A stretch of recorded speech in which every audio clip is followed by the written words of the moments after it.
misis ni Franklin na si Melanie na nagtatrabaho rin sa sabungan nung sandaling yon bilang ticketing staff. May naglabas na tao kanina sa loob ng sabungan. Sabi niya, sulitin na samad sa pinti daw.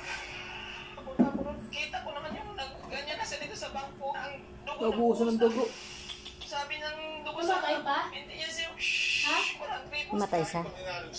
Ang pinakaunang lunas dito ay i-control ang pagdudugo. Susunod natin isipin, huwag sanang magkaroon ng shock. Naghingi ako ng mataas na tawil sana pagay gusto ko. Pupos ko sa tiil niya para hindi makadalo yung dugo. Nagdesisyon na silang isugot si Franklin sa ospital.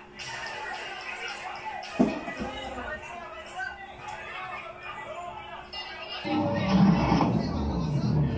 dahil walang naka-standby na ambulansya, nahirapan pa silang makahanap ng masasakyan. Mabuti na lang at may nakaparadang pick-up na kanilang nagamit. Noon, okay